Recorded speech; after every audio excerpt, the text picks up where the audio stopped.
Oh yeah, we can.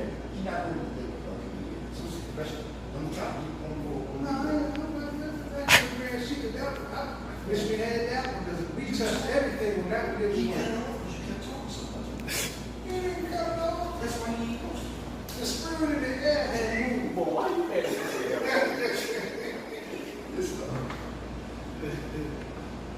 I don't understand. Face the east. Give me more word of prayer. Allah, the Father of the universe. Allah, the Father of the universe. The Father of love. The Father of love. Truth. Peace. Freedom. And justice. Allah is my protector. Allah is my protector. My God. And my salvation. By night. And by day. Through his holy prophet. Drew Ali. Amen. Yes, sir.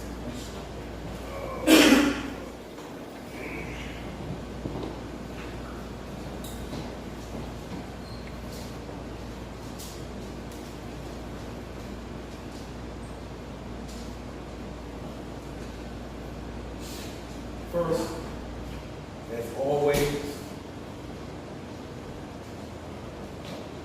we stand in the presence of the Almighty Universal Force that we call Allah, and show our love to His law by our own actions, by worshiping, as they would say, in spirit, but I'm going to say in consciousness. Islam, by being present, wholly in the moment. That's Islam. Not allowing our lower nature to derail us in our mission. That's His job. You know, we accept it. We relish it. We welcome the challenge. Because as Moorish scientists who are striving to be masterminds, we know that we can never gain mastery over the mind unless the mind put up a fight. Unless the mind show us its hand. Once we see the hand that the Lord self deals, we're able to counteract that hand with a better hand. Islam. I give praises to the divine essence that's in each and every one of us for giving us eyes, but not just giving us eyes, but also giving us the ability to see truth with these eyes. Because the prophets say they have eyes, but still cannot see. Ears, but still cannot hear. Lest they be confounded. Which basically, the reason why they have eyes and ears and still can't hear and see is because they're confused. That's crazy. That, you know, we become confused, confounded by our own sins. The things that we commit out there that's not conducive for our development, right, prevents us from bearing witness to the truth. That's basically what that is. So I give acknowledgement and praise to the Creator for giving us the ability to hear and see in more signs of her. And thus we're truly able to exercise our five senses. Islam? Because for us, they will always be, right, a better conveyance of the truth for us. These ministers that we call the senses, we depend on them so much. Our whole life depends on these senses. Without these senses, where would we be and what would we be on the physical world? We would be nowhere and we would be nothing, right? Without those senses. So it's imperative that we purify those instruments so they can become a better conveyance or ministers to us, I should say, of the truth. Islam. And that's what we're here to do. Purify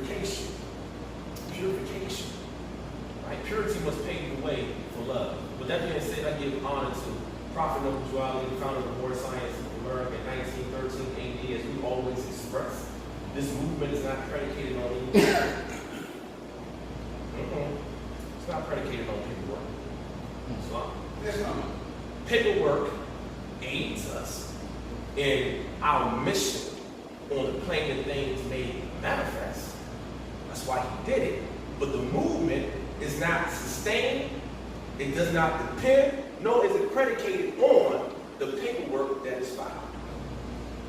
So we always must keep that in mind. Islam, when people try to drag out the true foundation that has been laid and cause confusion in the minds of the ones that do believe in this mission, right? You won't be foiled. Because when they come to you and try to get you to misinterpret and misunderstand the truth, right, through the connivance of the paperwork, right, you can be able to stay the course and be focused and understand that this movement was founded. The Motorcycle to America was founded in 1913 AD, which is independent of this founding in 1928. Independent, separate circumstances. Islam, my spiritual development, your spiritual development does not depend on what's filed in Cook County. Sheikdom, adoption, does not depend on the filings in 1928. But you have some people who, because of the addiction, we always talk about, a lot of us, we all are addicts to a certain extent. But some of us don't know how to throw off that addiction. And that addiction that I'm speaking about is that addiction to vanity. Right? Those who are addicted to vanity, they will take the name in place of the substance. They would rather take the notion of, or the idea of being a sheep on paper versus being a real bona fide sheep in real life. And that is the result of their addiction to this thing that the prophet called vanity. For them, life is but a shadow of a dream. Because they don't embrace the real essence of what life is really about. And we are not here to judge anybody who are like that, who are in those conditions, because some of us are still suffering from that condition in many different ways, or some of us just gotten over it. We were there before. You know, but our job sometimes is to practice the John the Baptist degree and just inform people, brother man, your thoughts are wrong. That's right. Islam? That's what Jesus demonstrated. That's what John demonstrated in his whole life. And that is true love. Because you mention the truth does not make you a hater. How can that be? How can you at the same time mention the truth and at the same time be accused of hatred? That's impossible. Islam, the only person that has a problem with hearing the truth is the person who's not living in the truth. So the words of life, what truth is, become like almost holy water being sprinkled on a demon. They can't stand it. But if you understand and embrace the condition that you are in, you welcome the purification. We welcome it, right? Because it's going to exercise these demons that's inside of our nature so we can live a full and holy life. Islam? Praise the Lord. I want to give, like I said, honor to the prophet for all of that. For setting this movement in such a way that it was, he was setting it up that it was impregnable. Right? Because there are people of our side of the nation that claim that the prophet and the movement was a joke and unreal. That's what they said, you know. And these same people, those evil spirits that constantly try every weak mind, are still around us today. That spirit don't die, it just multiplies. It don't die, it just transforms from body to body. That same evil spirit that claims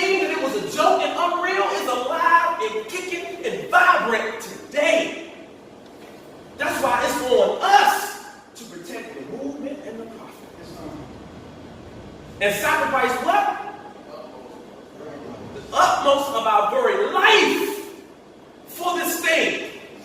Give our life for this thing that we call the Moorish Divine National Movement. Praise the Lord. Praise his name, Lord. Because I don't want to sound like a Christian about to say that we've been saved. Right. We truly got something that we can shout about. So why are we so quiet when it comes to this? Islam? We got to be better conveyors of this truth.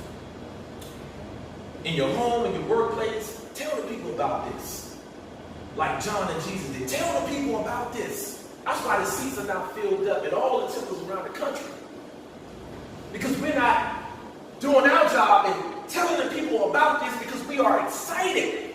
The reason could be, and I'm talking about myself, that we're not doing it is because maybe we're not as excited about it as we like to think. Some, we're not filled with love and holy zeal enough to want to shout about this thing and tell a friend. We tell everything else. You get a raise in your job, you know, sometimes it's not good etiquette to run and tell people, but you feel like it. I want to tell somebody this got I want to tell somebody who's got this good job. I want to tell somebody I got this house. I want to tell somebody I got this car. You know what I'm saying? Because you are excited about it. Son?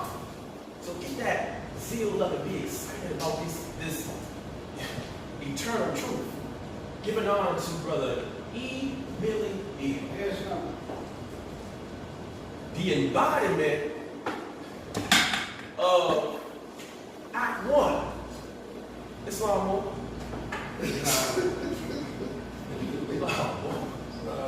Well, you're going to stop trying to disarm me from getting on you by smiling all the time. Please have your seat, brother. You stop me.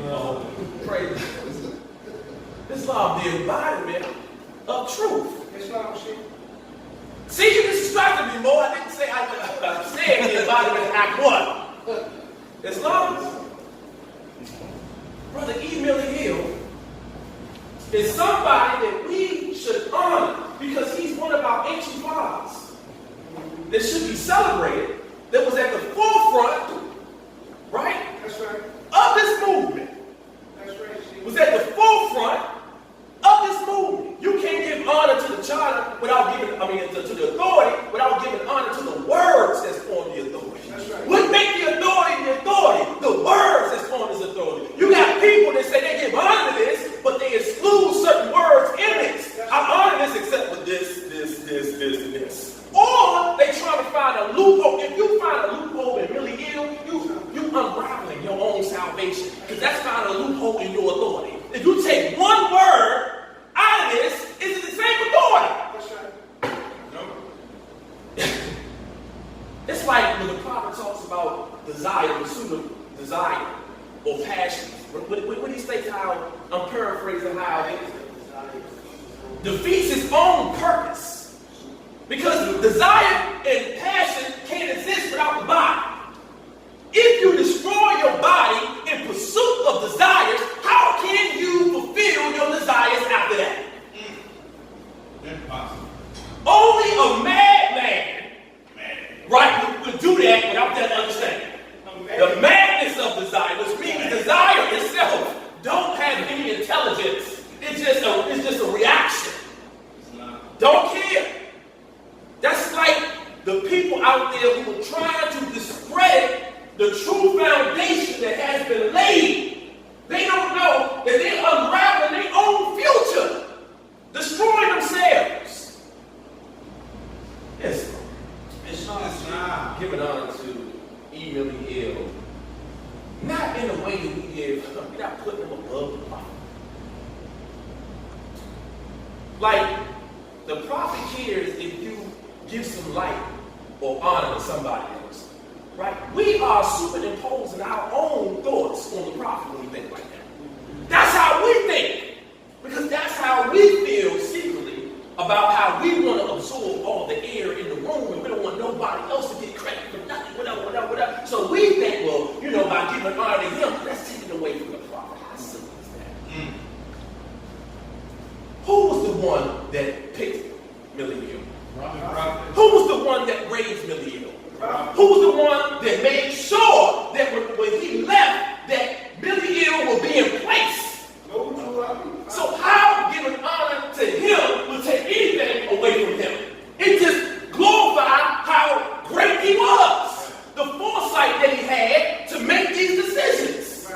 You can't take nothing away from him if he was made by him. So all the honor I give to Millie Hill really goes back to Prophet Noble because of his foresight. Right? We don't see this because we need to purify our minds and let go of certain things. Islam, giving honor to the 8th Supreme Grand Chief of North Science Temple of America of the Emmanuel Braswell Bank. That's an institution. The Supreme Grand Chief Station is an institution that must be supported. Again, to not support that institution, right, is to usher on your own demise. The same way we do in the country when we don't agree with maybe everything that the current president of the United States do. I know I don't. Right? But when we disrespect that institution, we are teaching them that that institution, right, can be disrespected. Disrespected. And when we get somebody in there that we like, we get mad when they disrespect that person like we do. Right. But we started it. Islam? We started it. So all the disrespect that we give to the current president, that institution, right? The people who love him will do the same thing when we get a person in there that we love. Right. Because we are teaching them that institution, right, can be disrespected. The institution of Supreme Grand Chief must not and cannot ever be disrespected, disregarded, or this period. Islam. It cannot be. Because maybe one day you might be the Supreme Grand Chief. Do you want to be dissed? No. And in order to make sure that don't happen, you got to make sure before you get to that position that it don't happen. Because if you shut off the water at its source, you never have to worry about a leaky faucet. Right? Islam? So we're going to shut it down immediately.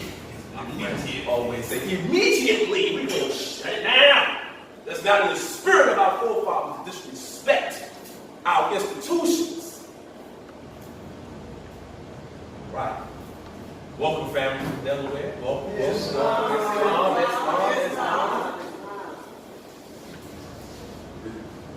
Is the Grand Chief on the way up? Yeah, she's in the bed. Oh, okay. I might have to cut that from the camera, Mo. She ain't gonna like it. She's gonna set her right here. Islam, sister. Just imagine that this is the price is right, and come on down. Sit right here, sister. Islam. Uh-oh.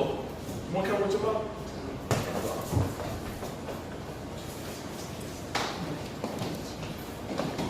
Giving honor to each and every one of you. Giving honor to the Lord. Yes. With that being said, we're going to open up this meeting. I want to talk about today holy breath. But I want to talk about it in a way that may not have been understood in the previous. Really what it is, right? Because, we say very little about it in Lord Science, right? And what's the reason why we think very little is said about holy breath in Lord Science? A lot of people don't understand it. People don't talk about what they don't know because people are afraid of looking like they don't know something. So we always speak towards our strength and everything. We pound that in and pound that in and pound that in. And a lot of times, you have people who criticize that type of teaching like it's irrelevant, but they're really doing it because they don't know that much about it. So instead of them saying, I don't know nothing about my area of expertise, they try to minimize it. Like, that's not important in the more scientific work. What's important is status. Status! Status! Status! Status! Y'all know the ones out there on YouTube. Status! Status! Status! You caring about what other people think about you. Our status has never changed. No matter what any man or woman can say, your status will never change. So we don't have to feel insecure that somebody can minimize us. So we feel like that we got constantly, pound this in like insecure people because somebody is bringing us down. That's not true. The powers that be that exist right now are insignificant. They are insignificant. Right? And we're not being arrogant when we say that. We're just being conscious that we're not giving any more light and strength and attention to those who are trying to just derail us. We know the only reason why they're doing that because they don't operate in God. Stop saying that you're better, but every time you turn around, you put your feet out so you can trip us up. We both started off in the starting mark at the same time, but then you put your foot out and you trip us over by putting certain things in place. Well, we got to work a little bit harder than everybody else. But that, to me, that's true evidence that you really don't believe that we're inferior. You believe that we are superior. That's why you can't have us start at the finish line at the same time as you start. That's wrong. But because even though we have started like 3, 2, 4 feet behind or even more, a mile behind due to segregation and Jim Crowism and all of these things, right? The destruction of the public education, things like this, right? Even though we have been impeded our growth, we still come out glorious. Yeah. Because something is added unto thee, which we're going to talk about. Unlike to what God seeth. If we truly understand it, everything is predicated on understanding this breath. And who you are. Can man be a Negro, black, colored, or Ethiopian? No. Why? Man, He didn't say because man is Moorish American. That's not the answer. that's not. He took it straight to the essence. Yeah. Why? Because you are a God. And whoever trying to stop you, they arms are too short to box with God. They can't touch you. Right. That's right. That's what they're saying. That's wrong. And that's the mindset that we must adopt. That's the mindset we must have, and everything else come after that. And we can still represent ourselves as Moorish Americans. Right? But think how better you would be with that identity stuck in your head, ingrained in your head. You walking around this earth as if you own everything. Because it is. All this is not. He said, all the plain things made manifest. As the spring grass, she said, if I can see it, it belongs to me. Nah. And that's just like the earth. That's all the planets. Can you see them? Yeah, but they ain't in the telescope. You can see them. Then it belongs to you. Can you conceive of universes that you have not seen yet? Yes. Man can conceive of planets, universes, dimensions that you haven't even seen with your physical eyes, but you can bring them up with the sixth eye. If you can do that, then you still the rule of those dimensions. It's still a manifest. Anything that can be grasped with the mind or the physical senses are classified as a manifest. It belongs to you. This is the title to your vast estate.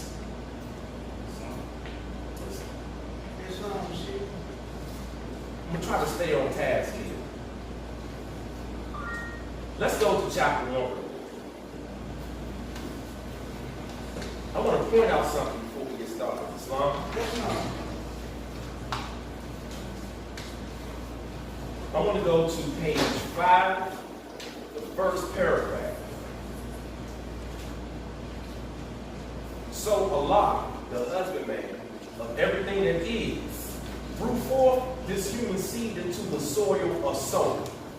It grew apace, and man became a living soul, and he became the Lord of all the kingdom of the soul. Hark now, let every creature hear. The plane of soul is but the ether of the spirit plane, vibrating not so fast. And in the slow rhythm of this plane, the essences of life are manifest. The perfume, the odors, the true sensations, and the all love manifest. Stop. So I want us to focus on the essences of life. Right? What is the importance of perfumes and odors in your estimation when you study this chapter? The first chapter in the Holy Quran of the Word, Signs, and Murder. Y'all do remember that it's not versed, right? But you do remember that portion of chapter 1. I'm sure we read it many, many different times. So, what comes to mind in very life, am I right? Is they cold, hot, and different? Huh?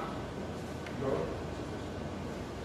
What comes to mind with these perfumes and odors? It's now manifested life form. Manifested life.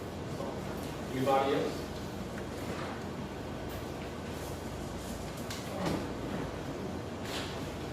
This phrase is a little perplexing because no finite mind can comprehend things infinitely. The reason why I say it because we have a tendency to approach the Quran from a finite point of view. So when we think of perfumes and odors, what do we think of? Right, perfume, right. It's like perfume and odors that we have become accustomed and familiar with, which is the perfume and odors on earth. Right. So when we start thinking like that, it's kind of hard for us really to understand what the ancient fathers are trying to tell us.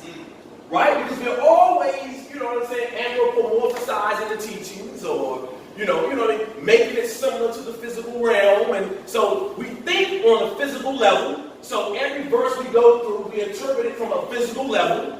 And then we get stuck right there. And then sometimes some verses perplex us, some verses don't. Come on, brother. Islam, and I really think the prophet brought it to us like that so that we can be able to look at it from a physical aspect, and then begin to grow as we study, as we go along. Then we begin to unfold, in our understanding, be able to grasp that deeper understanding or that spiritual understanding. That's fine. And that's the message. There's another message to add on that. How about he gave it to us in this way because that's the only way he can give it to us on the physical realm. In order to convey the truth to us, right, it got to be told in words for us right now, right? That's the only vehicle until we become high enough to receive direct communication of the truth in some other way. We got to receive it in this way until we're able to receive it in another way, right? And this language that we read it in is a finite language. Yes. It's subject to the people who created the symbols that came from their own thoughts. Yes. Which, this particular language, we're talking about the Europeans. Not hate, no, this is what it is. This is called English, right? So you're not going to rise above the psychology of the Europeans if you just strictly use English as your measuring stick to understanding this book, right? You got to take that and then go beyond that. That's right. Islam, you can't go get a dictionary to even think that that's going to aid you in getting a greater understanding of it, because that's nothing but another book filled with more English words. Right, so you might trapped in a mouse wheel, running and thinking you're going somewhere and you're still standing in the same spot. Right, so how do you escape that cycle? If that's the truth, we recognize that's the truth. Nobody can refute that. Some people, they hear that they don't like it. Wow, how are we supposed to understand the Quran if you... we're going to get to that. Right, we're not solely dependent on the dictionary. I always say that makes Webster our master. Yes. You can't do that, right? So we got to take it a step further. He says, no finite mind can comprehend things. And so that means that at some point, to understand this, we have to leave the mind. We have to leave our physical comparisons out of our study. In order to do that, you have to purify your mind, right, of any preconceived notions that you may have received in your mind since you were born and in past lives. For example, this is a water bottle, right? If dirt was in this bottle before I put the water in it, and I leave the dirt in the bottle and I add pure water in it, what's going to happen with the water? It's going to get muddy. The water will be dirty, right? So imagine your mind, since you was born here, is filled with past experiences that you have acquired not only in this lifetime, but in past lifetimes. And so when new information come in, and you haven't filtered that dirt out, you're going to only interpret the Quran from the perspective of the ideas that's already buried in your mind, plus the new information. Yeah. So when you see a verse, I'm just use this because we on video, and this plays to tell you, right? If you have hatred in your heart because of what has been done to you, right, and you haven't let that go, right? Because most of us have been incarcerated, we've been treated unfairly in our lives, and things like that. We grew up in poverty and all this stuff, right? We've been harassed by the police, right? I remember for a long time, I was fearful of the police. Not fearful like scared, like they're gonna harm me, but fearful that I'm gonna get caught. And I remember that every time the police used to get behind my car, my heart would beat like that. And I didn't like that feeling, like, you know what I'm saying? And sometimes I ain't even had nothing in the car. And then even when I came, you know what I'm saying, when I learned the prophet's teachings and everything, and I was living a clean and moral life and whatever, and the police got behind me, what didn't happen? I'm clean now. Why am I still? Because I haven't washed away the past experiences of my life, and I still lingered around. So once I washed that away, when the police, the pace car, I call it the pace car. Y'all know the pace car, when the police in front there, everybody going through 35 miles an hour, and everybody's scared to pass the police. Shoot, I'm like this. You know what I'm saying? I'm past the police. I'm like 45. You know what I mean? So just because when I washed out my mind and purified my mind, now my mind is a better receptor, container for the new information. And I'm not going to interpret the verses through my own skewed, you know what I'm saying, psychology. And say, when I say, before you say, I want to give an example of what people do who harbor hatred, right? When they see certain things, says,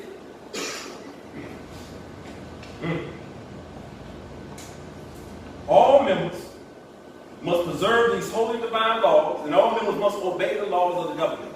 Because by being a Moorish American, you are part and parcel of the said government, and must live the life according to Islam.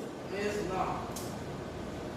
When Moors hear that, who harbor hatred, they don't accept that the government that the prophet is talking about is the United States government. Right. They say, oh, that's what they talk about, Moor science. Oh, when he says this said government, right? When he say, when you add the word said in front of the government, that's not talking about U.S. government, that's talking about this government. Right. And the word said basically means when you put a said in front of anything, it basically means the previous said topic or the previous said thing. Now when you go back up to the previous said thing, he was talking about the United States government previously. So now you don't have to keep on, every time you mention government, you don't have to keep on saying U.S. government. Or whatever. It's like putting like, okay, you know what I'm talking about. When I say said, he's like, you know what government I'm talking about. I already mentioned it, the previous mentioned government. Right? But if you harbor hatred and you haven't learned to love instead of hate, When you hear that, you're going to interpret that with the filter of hatred, because you cannot imagine yourself being a part of something that you believe that injured you. And no matter how much the evidence is there and refutable, you won't accept it. Right? So that's the importance of cleaning your mind out before you start reading these lessons. Dear readers, do not falsely use these lessons. That's how you falsely start steering people in the wrong direction, and they think they're going the right direction the whole time, but it's the wrong direction. Islam? All right, but that being said, perfumes and odors, true sensations, these are the essences of life. There is a quality in the air, in the atmosphere, that's responsible for your life. That without these qualities, you wouldn't last a nanosecond. Not just you, but all living beings. Right?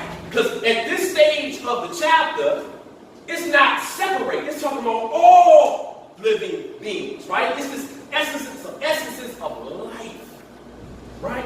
Perfumes and odors. So we think about cologne and things like that, right? These perfumes and odors that they talk about is this substance in the air that makes you have to breathe in.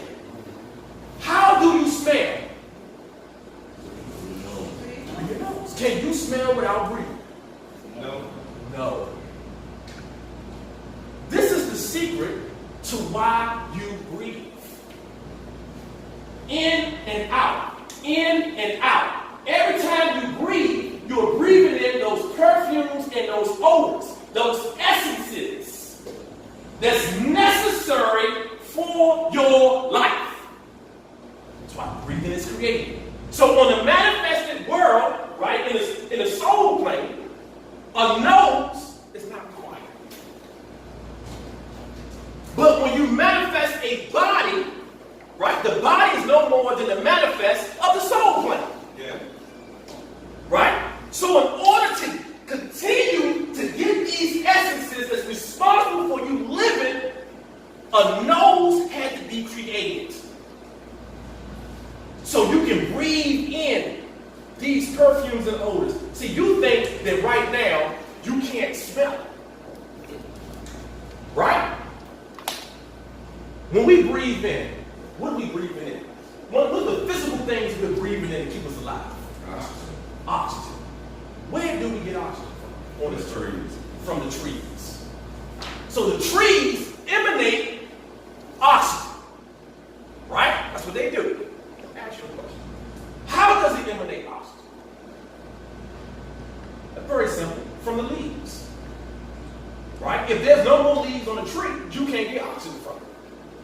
Right? From photosynthesis, that process, this is how the leaves on the trees emanate oxygen and things like that and suck up the carbon monoxide that we breathe out. Right?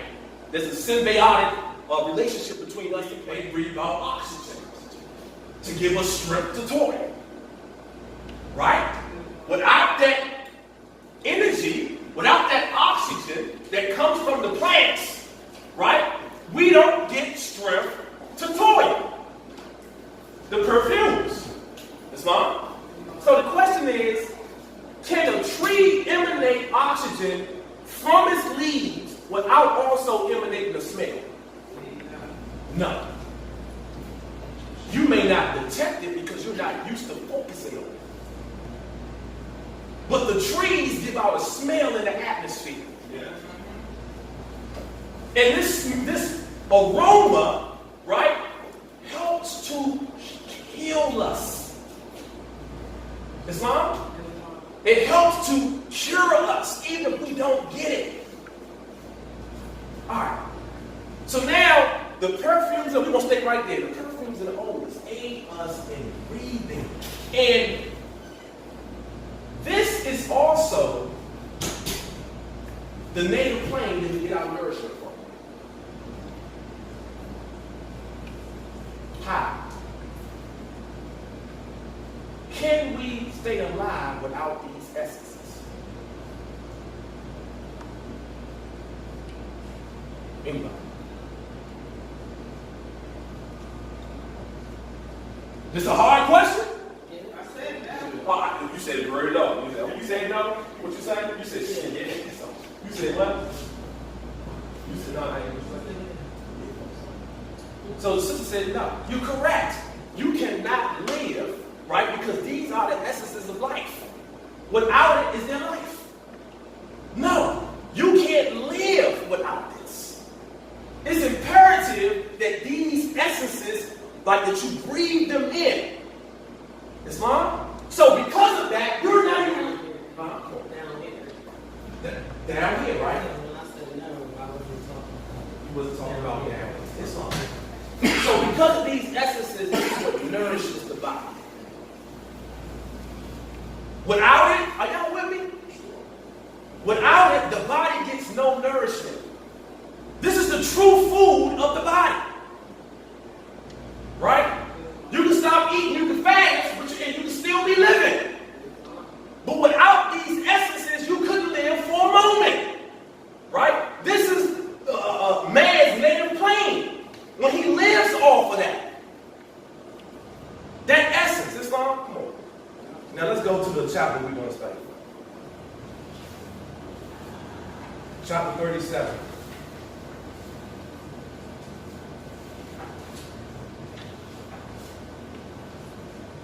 The breath of heaven.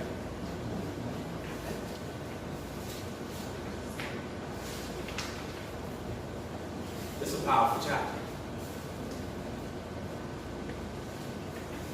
You know, the more you begin to understand. And from chapter 1, just from chapter 1, you can begin to understand how crucial breathing is. Right?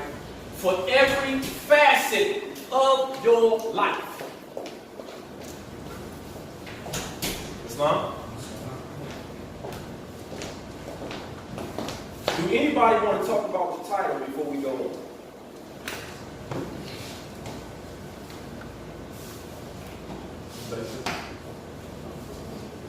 She mumbled something I gave you. Anybody want to do that? You just talk to yourself. Anybody want to talk about it? Come on, sis. See, out of the mouth of babes. I said, anybody want to talk about it? And we got all these scholars, and the little sister said, I want to talk about it. What do you have to say about it, sis?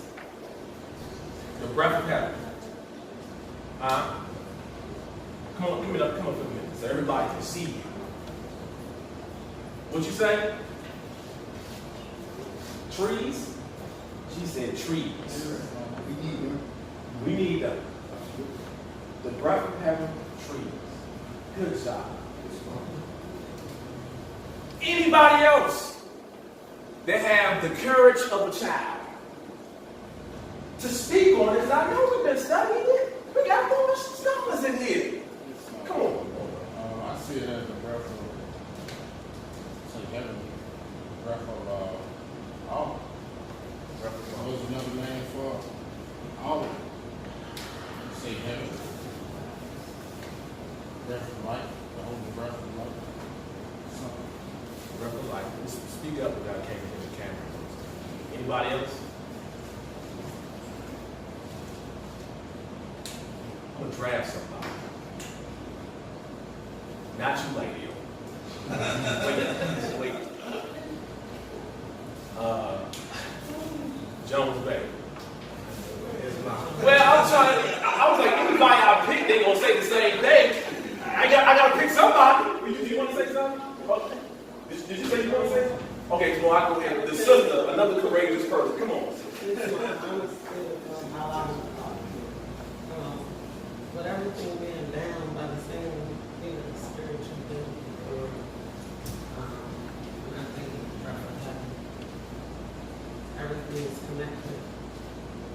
So we need it all, and that's all part of our breath.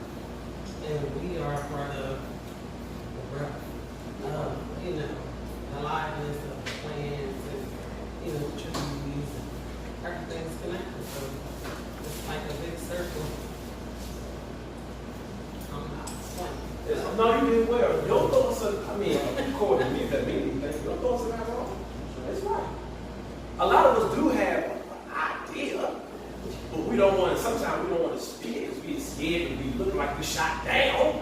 And we don't, again, that's exercise and getting them demons out of there, not being afraid to let the ego. So, you know what I'm saying? Don't be afraid even to be, don't look at it as I'm correcting you or whatever. If you are corrected, don't be like, I don't want to get corrected. You know what I'm saying? There's all type of reasons. I know that more than have a working understanding whether they think it's right or wrong about the breath of heaven. You know, so, all right. This breath of heaven, which is the truth, is so essential that we got to want it like we want our next breath, because that's what it is. Right? That's how important the breath of heaven is. Can you name anything right now that's more important than you breathing right now? Like if Allah gave you a choice right at this moment between two things that you can get, but you only can keep one that you choose. Right? And one of them had to be breathing, and the other thing could be anything else of your choice. The world is your desire, right, at this point. Which one you going to choose? Right. So that's the most important thing. The breath of heaven is the most essential thing in your life. Come on, sister. Oh, she's counting. This one. Come on, brother. That's not. That's why in chapter 3, it teaches us about that cord that binds us. You know what I mean? To every other living thing. It is that breath. That's why, you know, what breathes to us sweet perfume of radiance. You know what I mean? Because everything vibes off every other living thing. All right. Mercy. Oh, this one. It's on, man. You know, it's one thing to breathe, which we all do. But not everybody breathes the breath of heaven. Right. There are different qualities of breath. There is a breath that puts you in tune with your lower self, and most of us are. And then there's the breath that puts you in tune with the higher self, which is the breath of heaven. But because we've been breathing the other breath so long, it's important for us to be reconditioned to understand what the holy breath is, or what the breath of heaven is. Right? And that's what this chapter is dedicated to. Wonderful. Islam, come on, the sheep, like this. Islam, he just kind of answered my question. Oh, yeah, how to be. Because because I was going to ask you a question is just distinguishing the holy breath from the breath of heaven. And you know, I mean, he just pretty much broke it down. You know, and notice the happiness, you know, the state of mind. We notice joy, peace, and he knows different types of breath. So he pretty much broke it down. I did. It's also you do it without effort. You know, some of us try to gas ahead, you know what I mean? But the natural breathing to me is Okay. it's not. First one. Oh, Islam, brother, about that. See, now everybody waiting for Islam. Come on, see. Just like ATS was saying, not necessarily so. You know, we have involuntary movement that we do, that the body do involuntary to sustain us, but we understand that the essence of this breath of heaven, this life force, this primal will, is the conscious of what actually exists, so that we can learn how to do these things correctly. Some of us been going wrong just to get along. Slow, shallow breaths, on a physical plane, as opposed to deep breathing through the nostrils, holding the pace, fill your lungs up. So it ain't just a voluntary thing. We have to be trained to do these things correctly. And once it becomes a part of our repertoire, then it's safe to say that we do this involuntarily. Come on. This is this last Oh, no. You didn't say you want. Come on, let's go. Islam. This is right there. Uh-huh.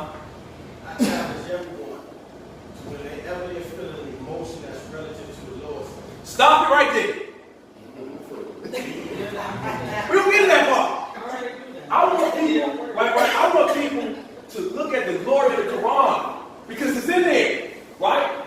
If you don't mind, and when I get that part, I'm going to bring it back to you, Islam. So I'll make sure I don't take no glory away from you, brother. Come on. All right, so verse 1.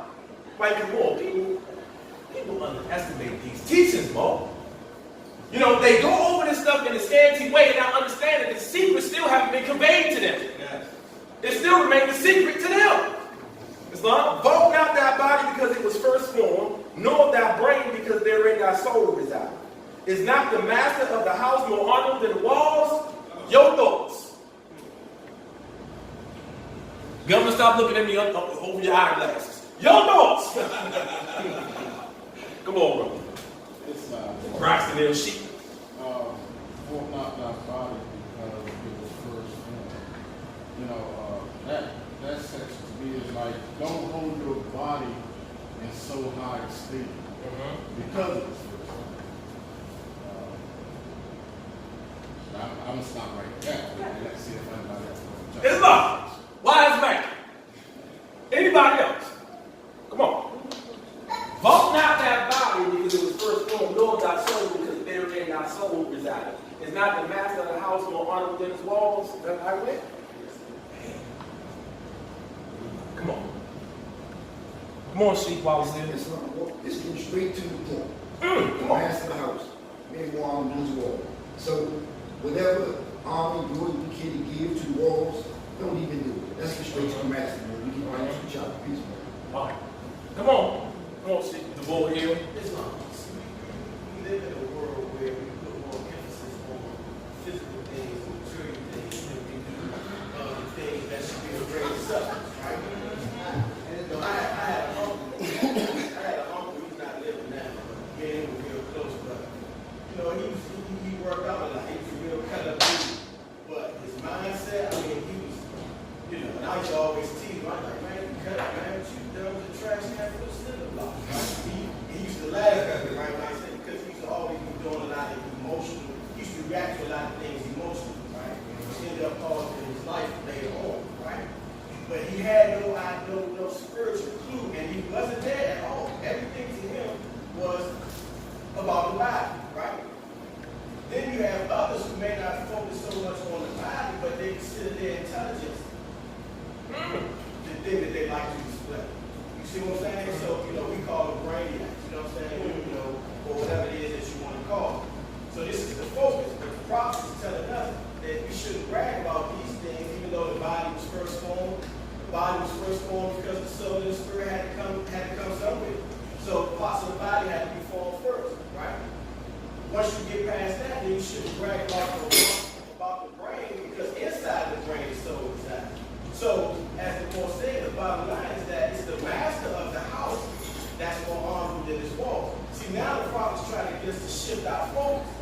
Because once we begin to shift our focus, or as you like to say, our consciousness, right, then our life begin to make a shift too, right? The more and more we change our perception inwardly, the more things are going to change outwardly. Right? That's good. As the spring ground sheep was saying, now we're doing some handwork. Right? So basically, I'm some of what everybody said, basically, do not overvalue your body and your mind. Right? We're talking about your brain because therein your soul residing. Right? In this instance, right, the word soul is a very complicated word. Yes, it is. Right? It's very complicated, but we have a tendency to oversimplify the word soul because that's how we like to understand things. You know what I mean? Whatever. Just give me one word to describe a lot. And it's more than that. You know, he said, just give me one word to describe Islam. Peace. Oh, peace. Islam means peace. And it just you know what I'm saying? But it means peace, but it means much more than that, right? So the word soul is a very deep word, and throughout the Quran, you got to be very attentive when you use it in this sense, and then use it in another sense, right? In this sense, he's speaking of the actions of the soul, right? Which thinking, for no reason to understand, informs what we call the mind, right? Because what do they identify the mind with? to Act 1. Not Act 1, according to verse 1. Brain. If you ask any psychologist, any doctor, right? The brain and the mind, to them, are synonymous. Right? So when you think about the word brain, they're really speaking about the cognitive powers, right, of the soul, which forms the mental apparatus. Yeah. So we're talking about the mind. So vault not your body, don't overvalue your body, nor overvalue your mind. Right. Because we do that all the time. Right? Then he said, is not the master of the house more honorable than the walls? I haven't heard nobody say this yet, but Is that why they say the minds of some people? amongst us, yeah, I'm going to say yeah amongst other things, yes. But I haven't heard nobody say this yet, so I want to bring this out. This is important. Who's the master of the house? So, Nope. I know you know. Who? Nope. It is you, but that's not what it's talking about. Breath! What is the title of this chapter? Breath of heaven. So every verse must be interpreted through the name of the title. So that means every verse pertains to the breath of heaven. We forget that. That's why he named it that. So if the title was talking about the breath of heaven, the master is what? The breath. We get confused because we see the soul and it being the master. We say, oh, he's talking about something. No, he's talking about breath. Right? Because without breathing, can the body act? No. Without breathing, can you think? No. That's why on the airplane, they say when the oxygen masks come down, put it on yourself first before you put it on your child, because when you have oxygen depletion, you can't think properly. Your cognitive powers are affected if you don't get enough oxygen. Right? Really, the prana that's mingled with the oxygen. This breath of life. Because breathing in and out is one of the ways that you receive this breath of heaven inside your body that strengthens your brain, your mind, your body. Right? If you see a person that's not thinking right, that's a person who's not breathing right. Bottom line. If you see a person whose body, right, is ill and weak, that's a person who's not breathing right. That's the essence of it. Because breath is the master of your body. It's also the master of your mind. Now, see, it's setting up. We setting up to get back to what you was talking about earlier. But first, you got to understand why it's like that. Because you got to understand that breath is the master. Man is what? Breath made flesh. That's right. That's what it said, bro. So if man, as the sister said, right, is the master, which she's correct, the reason being is because man is breath. So if man is breath and man is the master, the Lord, so you can understand how he's talking about the breath being the master. Right? Of the house. Okay. But that's more. Any more contributions? We move on. It's fine. The ground must be prepared before corn is planted. The potter must build his furnace before he can make his portions. What's our thoughts?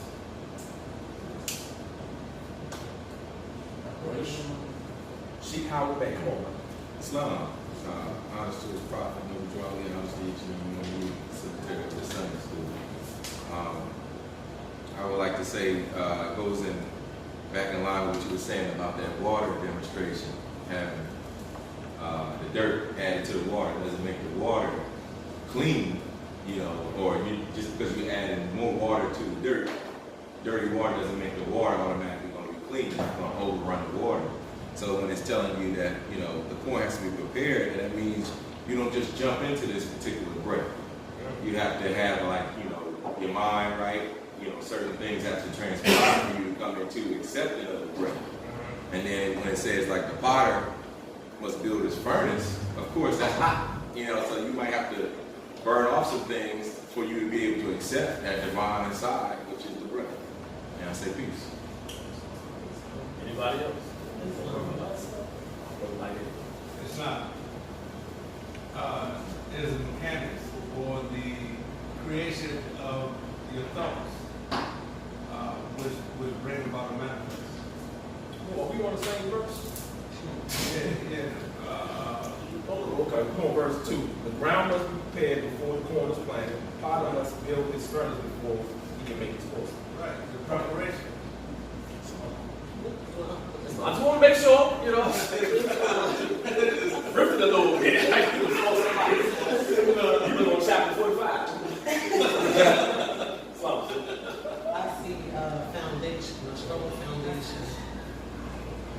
That's the only thing that came to mind. I like that because the foundation isn't strong. Now, let me say this though, boy. I know, you know, but it's good at the same time because we are now questioning our understanding on the verse, and we said we're open, right? So let me go ahead and give the general and the correct interpretation of verse 2, which I've heard over many, many years, but which is still true, right? You know, the ground was prepared before the corn is planted, the potter must build his furnace before he can make his course. And this is the reason why, you know, the body was created first. The brain was created first, had to be created first, right? Because the ground must be prepared to receive the seed. If the ground is not cultivated, the seed is not going to grow. If you don't have the furnace, how are you going to make porcelain? If you don't have the brain, how is the soul going to be able to function, or the mind going to be able to use it like a piano to do what it, to make to animate the body, right? So we all know that's the correct interpretation of that verse. But there's also more, right? It just don't stop there. It's also much, much more inside of verse 2. And you have a creative license in the Morris Science Temple of America.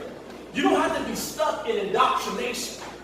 You have the freedom, right, to allow your mind to explore the many different possibilities of what he just said. Just don't be stuck and say, oh yeah, this means that the ground must be prepared for the corn is planted, right? What else in the chapter do he talks about planting? In the book, I said chapter. In the book, in the Quran. Come on, brother. Talk about the parable when Brother Justice said the reapers. The reapers. She said chapter 1. The seed must be planted in the soil of soul. Deep. So this analogy he gives here is a consistent one that's in our book, talking about planting and a type of soil that's needed in order for the seed to grow, right? So it's the same theme here, right? So now we're talking about the ground must be prepared before the corn is planted. The corn is being planted in this instance means the soul that's referred to in verse 1, or the mind. In verse 1, Islam, you must prepare your mind, purify your mind a certain way so you can receive holy breath unrestricted. The same way how it must be prepared, it still must be prepared. You continuously must prepare the ground in order for the produce to grow. Every day you got to be cultivating, right? The ground that the seeds need to grow. It just don't happen once you manifest, that's it. Once Allah created the brain, that's the preparing of the ground right there, that's it.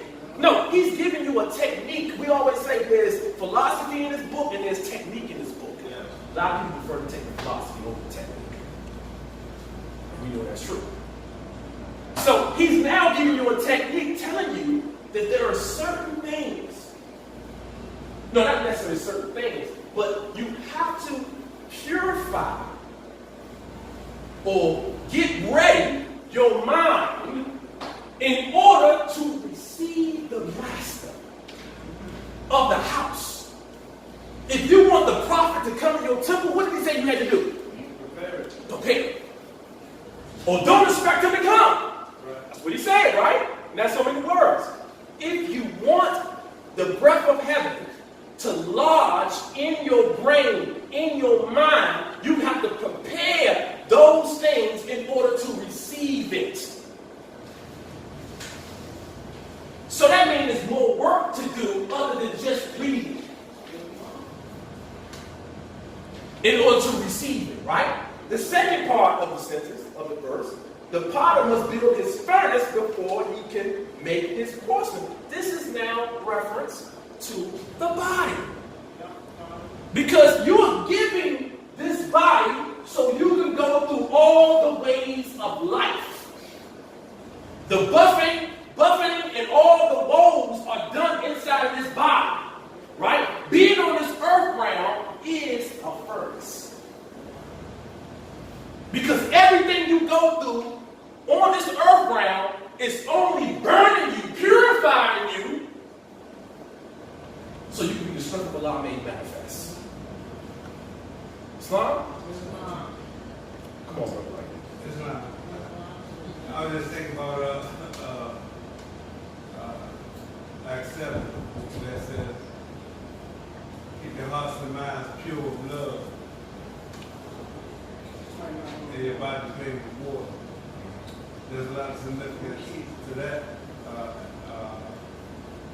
saying in that act, the reference to what we're talking about. Islam. So, before we move on and explore, our ancient fathers created a lot of different things in order to prepare the body and the mind to be good receptors of holy breath. Right? For example, the purification of the mind can be done in many different ways. Coming to the temple is a way that the prophet created for us to purify and prepare the mind and the brain. Right? Just doing certain things routinely that is beneficial for you, right, cleanses your mind of past experiences, past afflictions, because we are plagued by afflictions because mind never does forget. Right? It don't forget the good, nor it don't forget the bad. And right in the times when you least expect it, it brings those experiences, keep bringing them back up, and you judge every present and future experience based on your past. That got to be wiped clean. Right? So, coming to meetings like this, using instruments like this, was created to purify the brain and the mind so it could be a proper house for the breath of heaven. The ground must be prepared before the corn is planted. Right? So if you want that divine nature, that divine inspiration, you got to put some work in first in order to receive it. As long as you just can't take that analogy, to that little place and you don't take it no further. And look at it what does this mean in every part of your life? What are you trying to whisper to me, right? So because of this, rituals, rites, turbans, fezes, we can go on. All these things were created for the purification of the mind. The more you wear your turbans, the more it encourages you not to think evil things or, have evil actions. You know what I'm saying? Because you feel regal, you feel divine, at least you feel like you should be, when you wear these things, so you don't descend to meanness and things like that when you look like this. It's not great shit. Right? So you change. Come on, sister. Sister Howard back.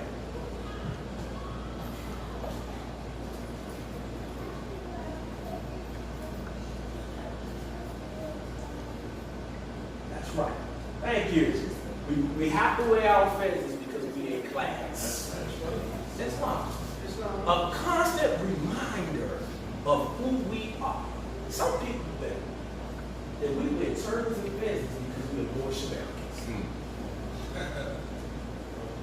It's a symbol of our nationality. When there are hieroglyphic statues, pictures of Moors wearing turbans and fezes since the beginning of time, before the concept of the word America used in this sense was even created. How do you explain that? If solely that's the purpose, this is our national headdress. It identifies us as being Moors. It's one. It's much, much more than that. Islam. So it is there as a constant reminder of what we're supposed to be and what we should be. Islam. Certain things, the clothes.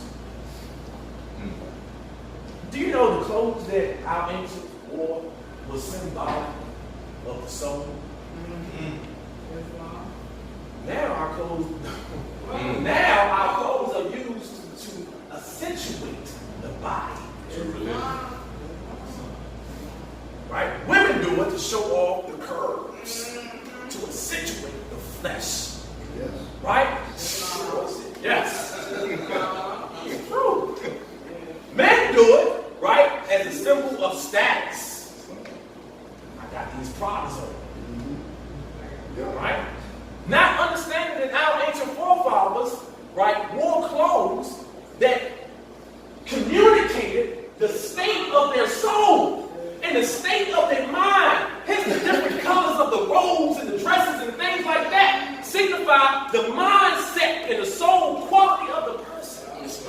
But we follow that more, but she's like, Islam, and this is just a question, in reference to the Moorish world, or this Moorish nation.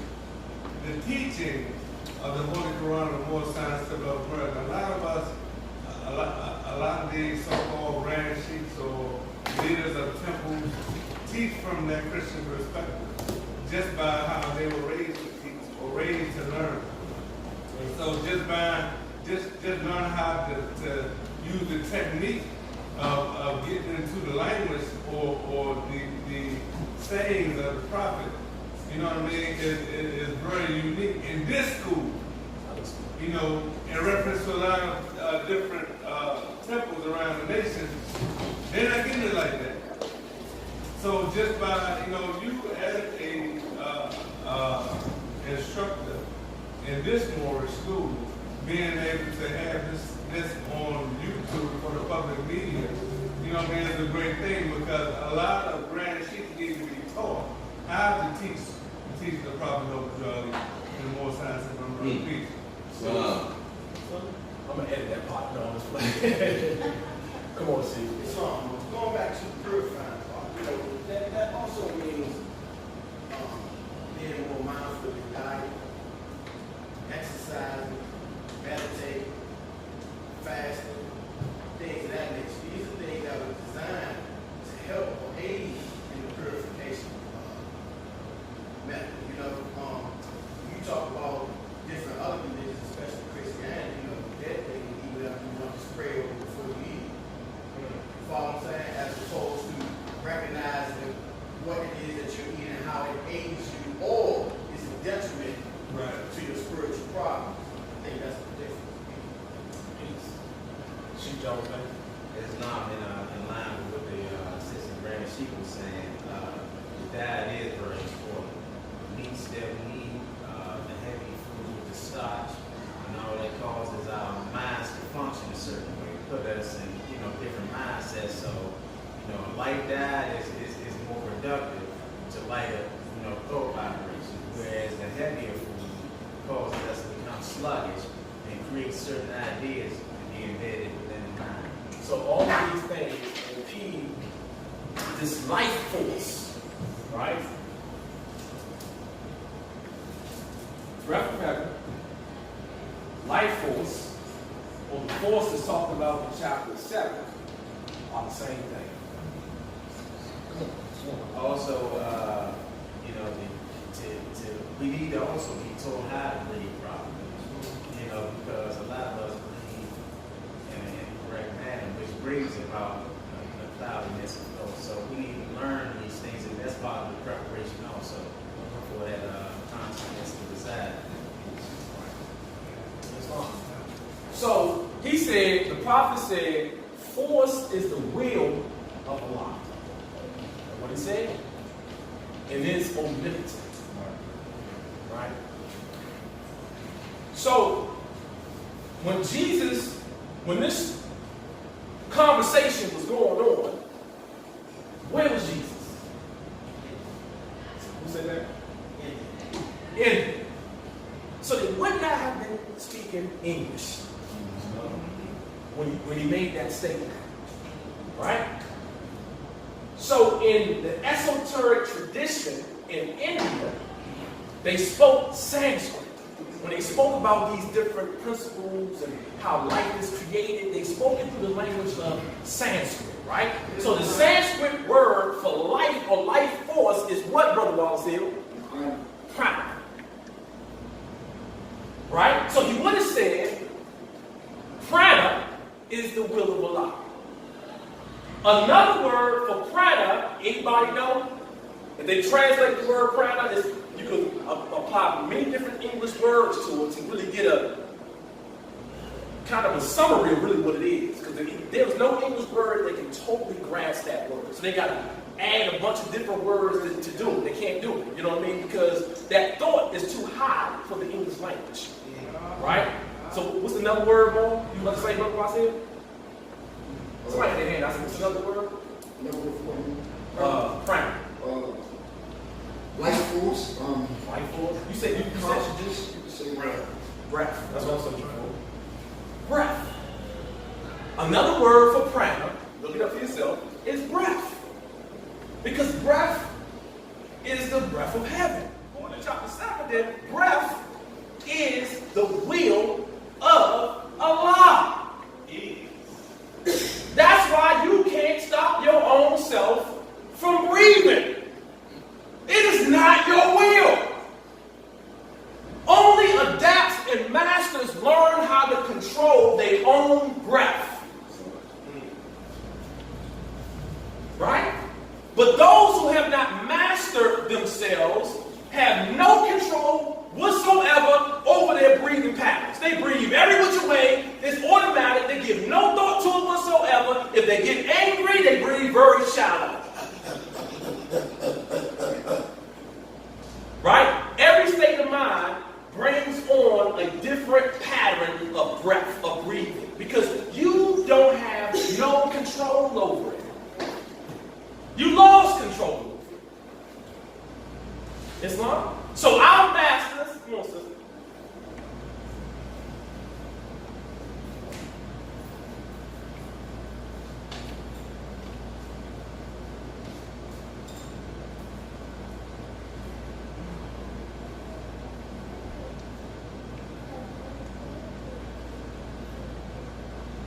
Okay, thank you. She said we wear turbans because only girls wear turbans and not boys. That's not true. But the prophet wore a turban. But she learned. What was that? Right. Talk about how people we don't have no control over. We lost control, I should say, over the breathing pattern. Let me say this. Let me say how important life is. And I say this many, many times. If you look at the creatures that live a long life, they take a limited amount of breaths per second. Like whales live a very, very long time. And I think whales only breathe 4 breaths a minute. Somewhere like that. Elephants live a long time. Elephants are around the same, like 4 breaths per minute. All the animals that have short lives breathe more frequently, like dogs. Look it up. Look at all the breath patterns of the animals and compare it to their length of life. right? The more you breathe, the more you are hastening your death. So when you get angry and you start breathing erratic, you are killing yourself gradually. It's not even worth it. If you know the power of breath and how precious it is, it's not even worth getting mad. You know, you ain't doing that to that person, you harming yourself. Right? Because you're losing the power, the life force that is needed to sustain the body. You expel it. It's wrong. You know, in contrast, when animals hibernate, do you know how animals hibernate? Like bears, certain species, bats and things like that hibernate. Do you know how they do that? They slow their breathing down, which slows the heart rate down. But that allows them to stay in that condition for longer periods of time without having to eat. Right? The more active your breathing is and your heartbeat, the more energy you're using, and the more energy you use, the more food you need to replace it. So our ancient fathers, the ancient Canaanites, studied the animals. And they said, how do they do that? And they said, if they can do that, we can do that. Right? So the ancient scientists that they were, they went out and experimented with all different types of techniques dealing with the breath of heaven. And they discovered that it was possible to slow your breathing down, which in turn slows your heart rate down. And they have even got a Sanskrit word that means the deathless state. That it's possible. You know, it's funny how we know that that is possible, right? When you are excited about anything, when you're scared and your heart beating like this, what's one of the ways you slow it down?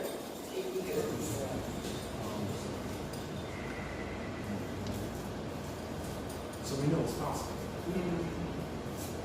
How breathing slows down the heart rate, which actually also slows the thought process. Right? The deeper you breathe, you can say it like this. Come on, Steve. They have to calm down so they can breathe. That's fine. The master of the house have control of the brain and the mind and the body. So when it's out of whack, right, you employ the master to get the house back in order. Whenever you're feeling angry, I'll stop this once. All right, let's move on. Go on, sister. Is that the state that Brother Justice was in when they so forth? The deathless state? Yeah, is he in there? Could have been. I don't know. But that could have been. She said that right here, that's the state that Jesus was in when he was on the cross. It's the deathless state. I do know that Jesus, I do know that Jesus was a practitioner of the science. So it's possible. The deeper you breathe, the more slower your heart rate. Yeah, the deeper you breathe, your heart rate slows down. Yes. And what does that do? What does that do? It preserves life force. See, because the organ of the heart is what pumps the blood throughout your organs. Inside of that blood is that same prana that we're talking about. Right? It's brought into the body through the breath. Then once it gets into the body, it gets into your physical through nerves and things like that, right? Which gets to your bloodstream, to the physical, right? And then now the blood takes out the rest of the body on the physical level. So inside of that blood, which is the life of man, is the prana. That's what makes the blood, right? The prana that's in it, right? So the more your heart beat and things like that, that's more it's expending or wasting or using that prana, which you have to replenish. So your body automatically goes into this recovery state because you need to recover more prana, so you start breathing. excessively because you have depleted a lot of it. So it's like a safety mechanism that your body automatically do to attempt to try to. It's like the body is panicking. So when you allow the body to do it on its own without no direction from you, it does it in a very panicky way. Because the body feels like that it's about to die. And the last thing the body wants to do is what? Die. So it starts to panic and it's defeating its own pursuit when it's doing that. So as the master, you say, calm down. Let me take it. But we don't know how to do that. Islam? Islam. Alright. As the breath of heaven say unto the waters of the deep, this way shall thy billows roll and no other. Thus high and no higher shall thou raise thy fury. So let thy spirit, O man, actuate and direct thy flesh. So let it repress its wilderness. As the breath of heaven say to the waters of the deep, this way shall thy billows roll and no other. Thus high and no higher shall thou raise thy fury. Come on. See how we read. I think you just said it before you read it. Get control of yourself. As the Holy Breath can, dictate how high the tide should be or the billows. So should you have that same type of, action within yourself as the master. You say, all right, I feel myself getting a little bit too hot, or breathing a little bit too heavy. Let me come into, a state of peace, and just basically take control. Peace.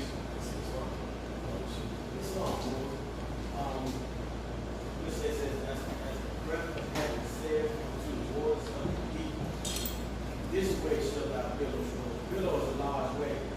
No other. Thus high, no higher shall thou raise thy fury.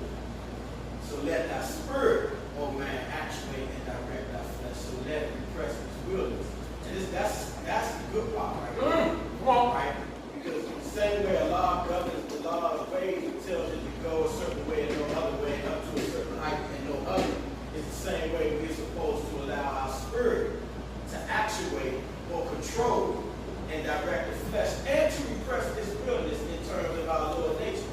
Now when you go and you look up or study the word spirit, you're going to get that word breath.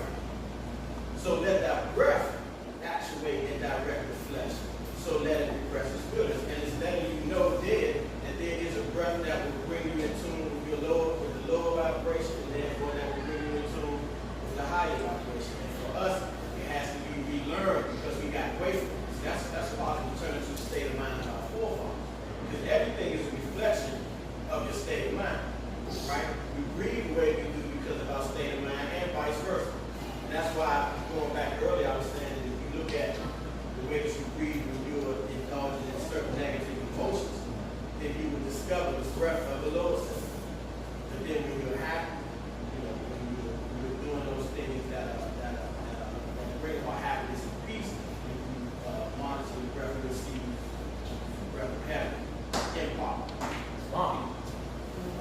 Light your day, you go ahead. Islam. I look at the mind as something vast, just like the ocean, or just like the waters of the deep. You know what I mean? Those waves, those billows. You know what I mean? It's just the same as your mind, because as long as you're able to maintain that breathing. That, you know what I mean, or maintain that consciousness of being able to slow down your mind, or even to stop it from rushing 1,000 at a time. It's not, then you'll be able to have control over that. Just like as synopsis it was saying about having that's high, no high, and shall I raise our feet. One of the things that I find very remarkable and something that I think that needs to be looked at, that the Prophet refers to us as the North American Muslims. Right? There's only one place in our Quran that we refer to people as Muslims, right? believe he did that for a specific reason, to get our mind in a certain train of thought. Right? Now, when we study these people that he's referring to as Muslims, these are some of the people that's still practicing what we consider breath control. And it's through this practice that we're able to come into the true knowledge of who is God when we learn how to breathe correctly. Now, the improper breath is usually caught up in the chest because, we macho, the men anyway. We like to, puff our chest out, which causes what you call an infraction to the breath. And it's true, meaning of how it's supposed to be done. It's supposed to be done from the diaphragm, the stomach. We'll get to that part. Okay. It's a reason. Oh, It says, as the breath of heaven saith upon the waters of the deep. I look at the waters of the deep. When they talking about the deep, I'm talking about within. Because 85 to 90% of your body is made up of water. The water moves, so that's motion. So when you say that the breath is the master of our house, I look at it as saying like the breath. Learn how to use the breath so that you won't be all over the place and you can control your emotions. So like for the example, waters of the deep. say like for example, if you're afraid, what should you do? Not be afraid. Look, Well, how do you stop that? you do what's Run. what you're afraid of. What I'm learning to do is conquer what I'm afraid of. I'm afraid of public speaking, so Right. I'm gonna speak more. Right. I'm gonna raise my hand more, I'm gonna answer questions more until that nervousness and all of that stuff goes away. So, it states, what you just read, so you like to look at that verse, which, we agree with, as inside of yourself, and the water that's being spoken about as your emotions and your passions, which is that wilderness, that wild. That's why wilderness is the root word is wild, right? The wildness of your mind, which is the creator of your emotions, right? So then it tells you to use let thy spirit, and the more revealed, That's it. that the original name for the word spirit is breath. Yeah. Right? That's the etymology of the word spirit is breath. Right? So let thy breath, right, actuate and direct, tell it what to do, right? Thy flesh. So when you are feeling afraid of public speaking, the first thing you should do is breathe. Control your breathing. Once you control your breathing, you're going to control that thought of fear. Right? Once you say that control that thought of fear is going to be the thing that's going to actuate your flesh to get up. Islam! Then the champion will be pulling on your coattail because you're talking too long. You know what I'm saying?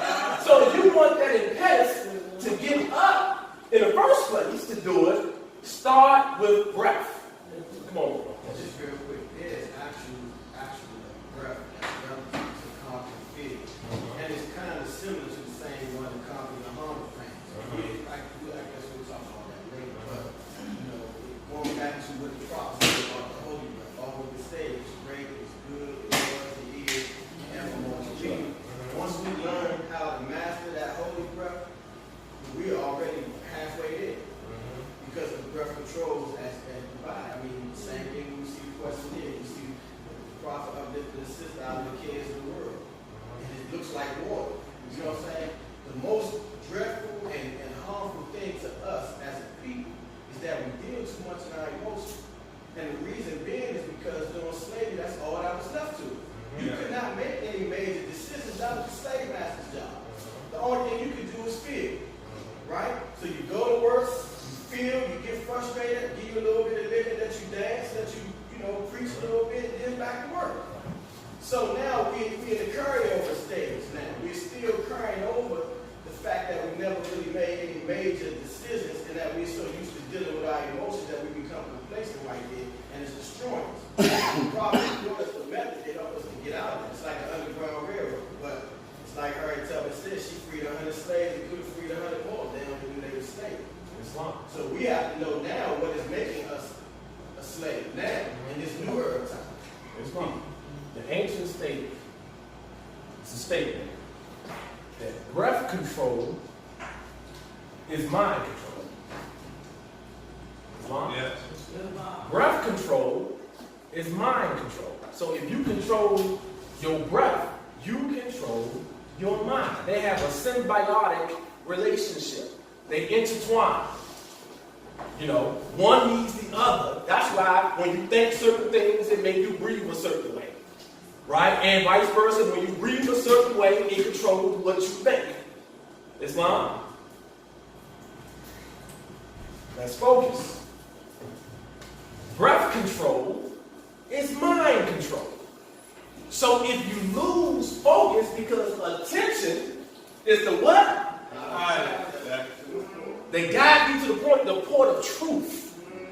We don't get it because we don't know how to focus.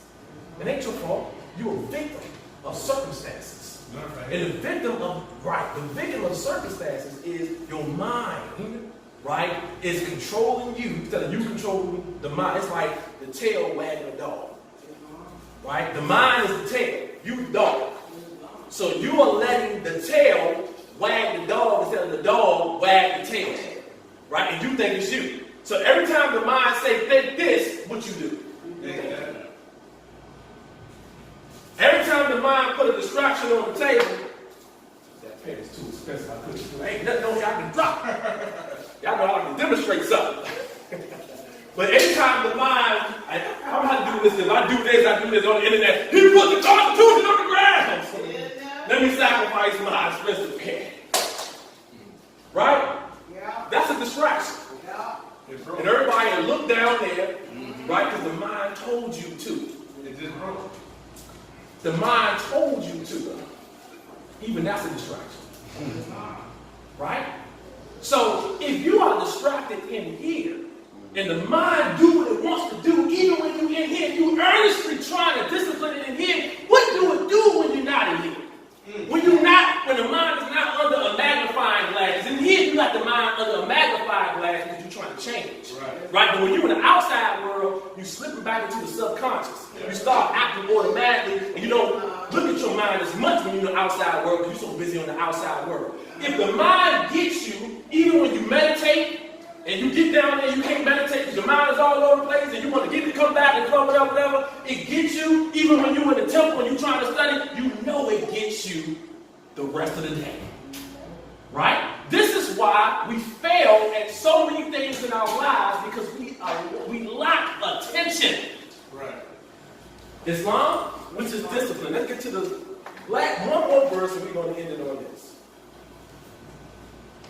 The body is as the globe of the earth. Two more verses. The bones, the pillars that sustain it on this basis. I'm going to read this down. As the ocean can rise to springs, the waters return again into its bosoms through the rivers, so runneth thy life from the outwards and runneth in this place again.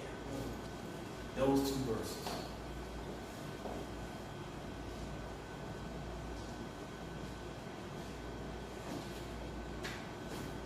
Anybody? How bad? Let me get back to the chapter. Oh, we're on page. Can you read it again for me? 51, verse 5. The body is as the globe of the earth, the bones and pillars that sustain it on its basis. As the ocean can arise to springs and waters to turn again into its bosoms through the rivers, so runneth thy life from the outwards and run in this place again. Do not both retain their course forever, behold, the same allowed of danger.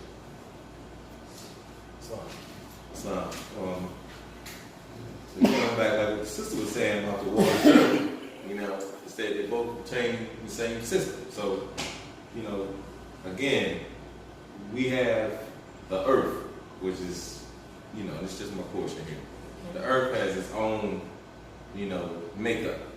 But what's inside the earth is already, in the manifest, which is a part of the earth. So it's not saying that, okay, so since the earth is already the way that it is, it doesn't mean that the things that's inside that's making the earth keep going around or what have you is not important, because that's still on that natural course.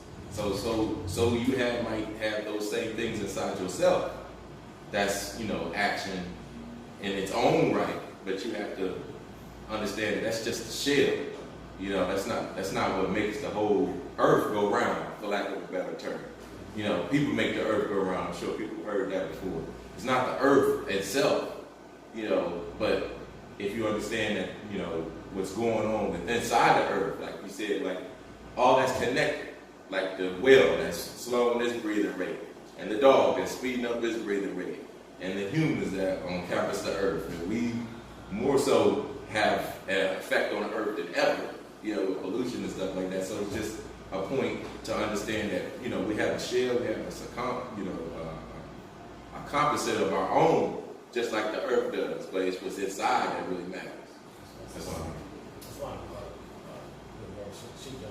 Islam, I mean, just to get to the basics, that sounds like inhalation and exhalation to me. It sounds like inhaling because your life is going in and out when you breathe. Right?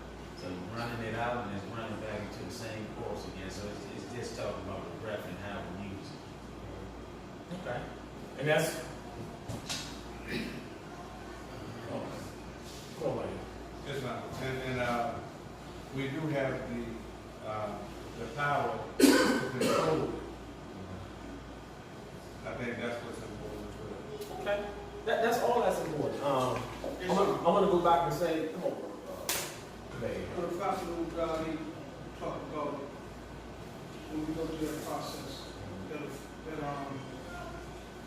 karma is full manifest. That perfected man must pass through all the ways of life. So in reference to this verse 6, we read that. Verse 5, 6. 5 and 6.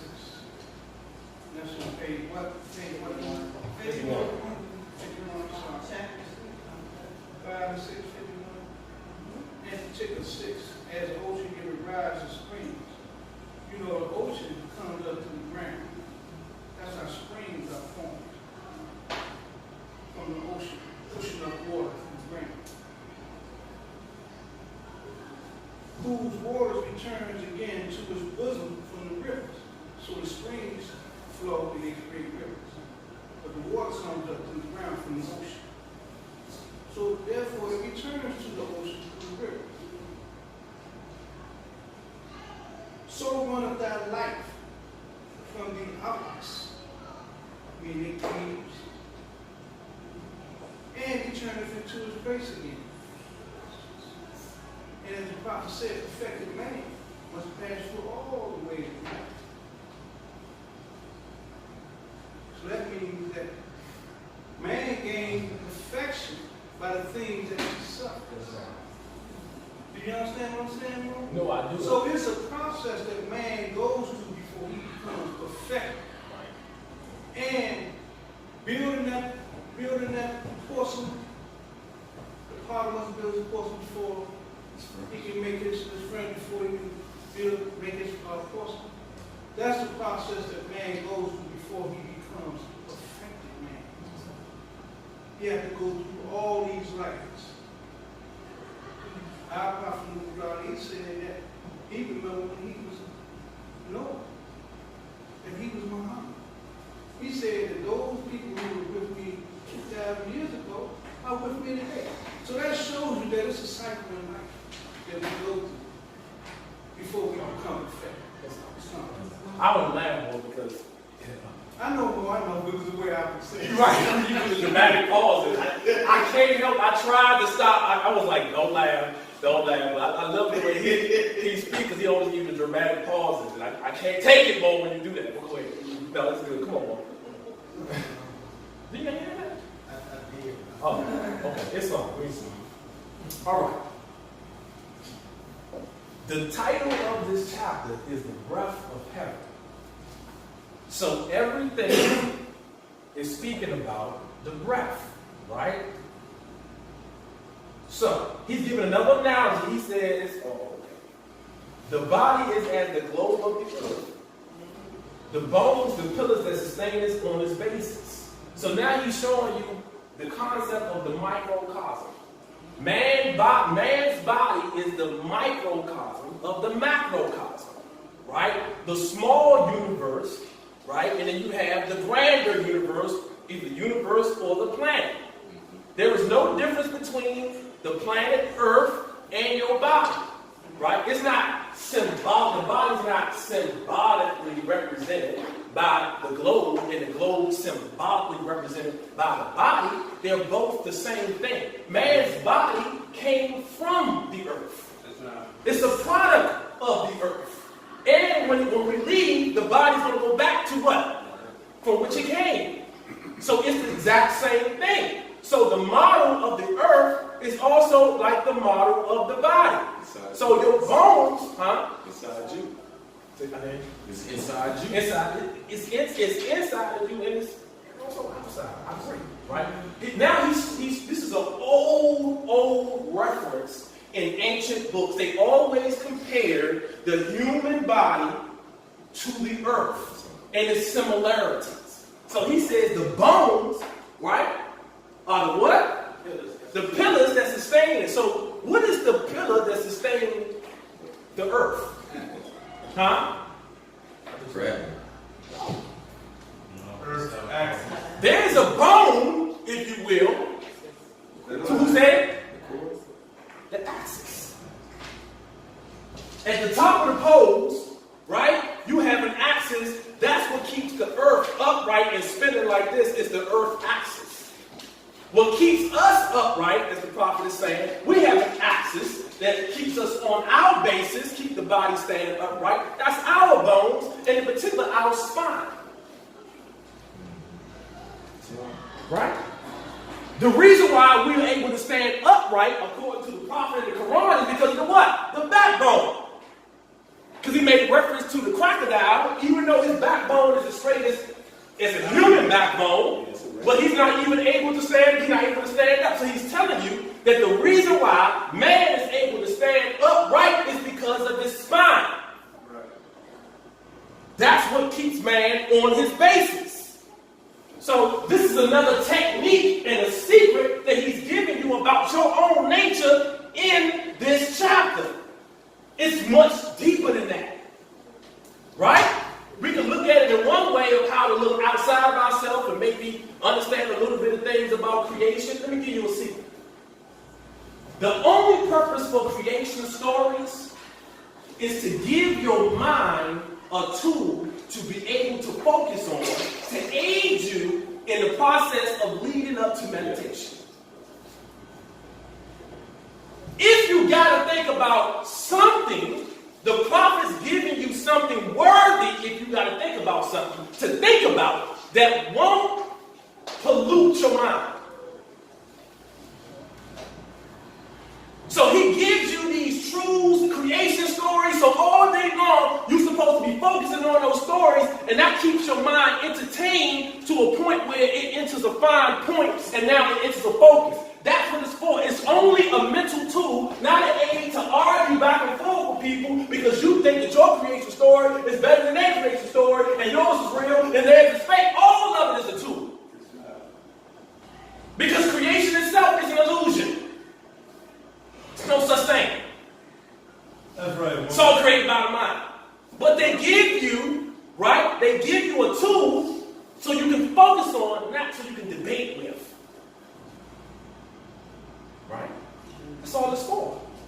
So then he said, so we understand, now he's telling you the structure of your body. As the oceans give rise to springs, whose waters return again into his bosom through the rivers, so runneth thy life from the outwards and runneth in his place again. Okay. So now we're talking about breath, and there is an ocean of breath, an ocean of prana out there called the breath of heaven. Right? The breath of heaven is the master, the source of all smaller breaths. Your breath, my breath, everything, right? It's this big ocean of breath that we call holy breath.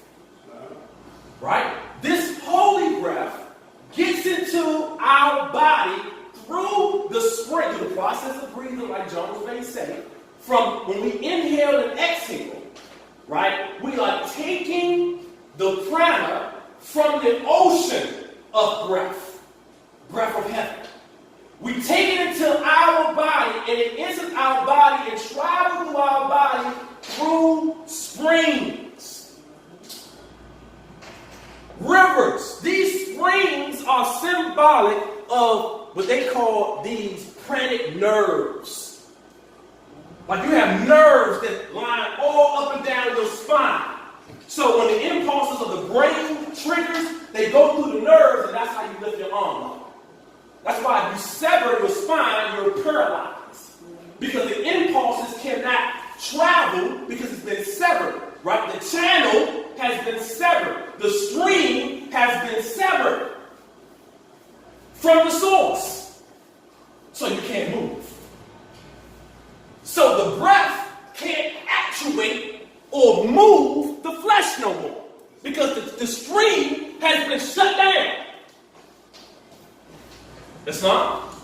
They say you have these nadis, which is over 72,000 of these streams in your body, where holy breath or prana travels all throughout your body. Right? Whose water, in this case, the word water is a symbol for more than one thing.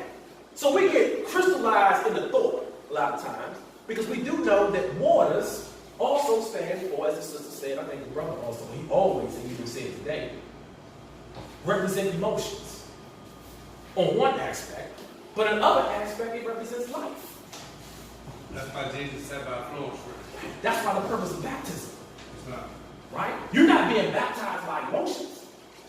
Right? When you get baptized. So the water is now symbolic of the life force. Right? That's why you start with your head first, because this is where the waters of life enters the body of man first from the head. So when you get baptized, they dip your head. Symbolic of how the life force enters your body. The ocean supplies the springs.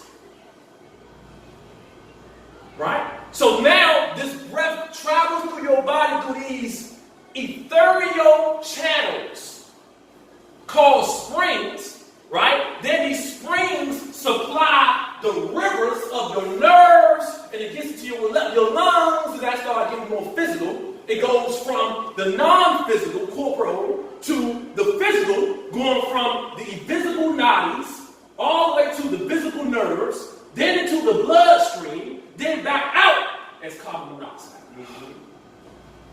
And then you breathe back, you start the process all over again. All this happens with one inhalation and every exhalation. Simultaneous. Right. And people get caught up on the physical breathing when you say, don't they both retain their course forever? So when you look at it from a physical standpoint, you say, no, because sooner or later the body going to die and it stops and it doesn't retain its course forever. That can't be. You're not going to physically breathe forever, whatever. He's not talking about the life of the body. That life force takes that course from the ocean to the springs to the rivers, back to the ocean, from the ocean to the springs to the river. It takes that course forever. And even when it reincarnates and takes on another body, it's still doing that course. Right? When it leaves your mouth or the top of your head, really, after death, it goes and finds another body and it do the same thing. Oh, don't they both retain their course forever? They do. Right? Now, when you understand this knowledge, you can use it to your benefit. You can revolutionize your whole life. The same breath of heaven that controls the billows is the same one that controls your passion. Yes, we say it's the same one. But guess what? If that breath, if it's the same breath that controls the billows, that controls your emotions, it works in vice versa. You can control the waves of the earth with that same breath. That's what he's saying. Just don't look at it one way. Well, I can use my breath to control my billows and my passion the same way Allah used the breath to control the furies of the waves. No. When you control your own passions, then you control the elements outside yourself by that same process. This is what ultimately he's teaching about holy breath or the breath of heaven. right? There is nothing that you can't direct to yourself, that you can't bring to yourself if you know how to breathe properly. That's the bottom line. This is the essence of what a more is all about. Command his breath, it's fine. I'm pretty sure what time is it? I don't have my 2:35. Oh, it's fine. With that being said, I want to thank the Moors for attending the Sunday school. And I thank everybody for their feedback and their spirit and their vibration and just breathing with me. Islam, we all got the same breath, no matter how foul your breath may be. We all got the same breath. That's what we have in common. It's the breath. Keep that in mind. Peace and love. Peace. Yeah, I want to start breaking that. To expedite the process. Long City. Call for Long City. Give my breath a rest.